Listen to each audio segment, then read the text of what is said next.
Power star Pavan Kalyan ಅಭಿಮಾನಿಗಳ ಬಳಗದ ವತಿಯಿಂದ ಸಂಭ್ರಮಾಚರಣೆ.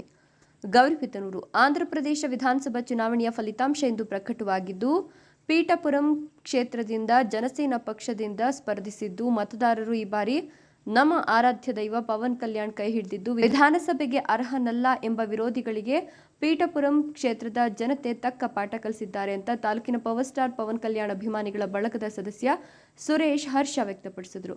ನಗರದ ನ್ಯಾಷನಲ್ ಕಾಲೇಜು ಬಳಿ ಪವನ್ ಕಲ್ಯಾಣ್ ಅಭಿಮಾನಿಗಳ ಬಳಗದ ವತಿಯಿಂದ ಪಟಾಕಿ ಸಿಡಿಸಿ ಜೈ ಜನಸೇನಾ ಅಂತ ಘೋಷಣೆಗಳನ್ನು ಕೂಗ್ತಾ ಸಂಭ್ರಮಾಚರಣೆ ಮಾಡಿದ್ರು. ನಂತರ ಸುದ್ದಿಗಾರರೊಂದಿಗೆ ಮಾತನಾಡಿದ ಅವರು, ಕಳೆದ 10 ವರ್ಷಗಳಿಂದ ಜನರ ಸೇವೆ ಮಾಡಿಕೊಂಡು ಬರ್ತಿದ್ದ ನಮ್ಮ ನಾಯಕ ಪವನ್ ಕಲ್ಯಾಣ್ ಅವರು ಸದಾ ಬಡವರ, ರೈತರ, ಹಿಂದುಳಿದ ವರ್ಗದವರಿಗೆ ಸೇವೆ ಸಲ್ಲಿಸ್ತಾ ಬಂದಿದ್ದು, ಚುನಾವಣೆಯಲ್ಲಿ ಅತಿ ಹೆಚ್ಚು ಮತಗಳಿಂದ ಗೆದ್ದು ವಿಧಾನಸಭೆಗೆ ಪ್ರವೇಶ ಮಾಡುತ್ತಿರುವುದು ಸಂತಸ ತಂದಿದೆ.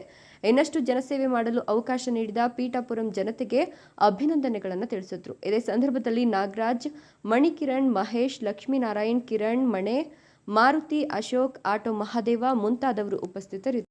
ಮೊದಲನೇದಾಗಿ ಎಲ್ಲರಿಗೂ ನಮಸ್ಕಾರಗಳು. ನಮ್ಮ ಆರಾಧ್ಯ ದೇವರಾದಂತಹ ಜನಸೇನಾ ಪಕ್ಷದ ಪವನ್ ಕಲ್ಯಾಣ್ ವಿಜಯವಾಗಿ ಪೀಠಾಪುರ ಕಾನ್ಸ್ಟಿಟ್ಯೂನ್ಸಿಯಲ್ಲಿ ಗೆದ್ದಿದ್ದಾರೆ. ಅವರಿಗೆ ಮೊದಲಾಗಿ ಧನ್ಯವಾದಗಳು. ವರೆಗೂ ಅವರು ಮಾಡಿರೋ ಸೇವೆಗಳಾಗಲಿ, ಕಾರ್ಯಗಳಾಗಲಿ ಒಳ್ಳೆಯ ಮನಸ್ಸಿಂದ ಮಾಡಿದ್ದಾರೆ. ಎಲ್ಲ ಒಂದೇ ಕುಲ, ಮತ, ಭೇದ ಭಾವ ಏನಿಲ್ಲದೆ ಸೇವೆ ಸಲ್ಲಿಸಿದ್ದಾರೆ. ಜೀವನ ಅಡ ಇಟ್ಟು ಮಾಡಿದ್ದಾರೆ ಸೇವೆ. ನಮ್ಮ ಈ ಭಾರತ ದೇಶವೇ ಆಂಧ್ರ ಕಡೆ ನೋಡುವ ಥರ ಮಾಡಿದೆ.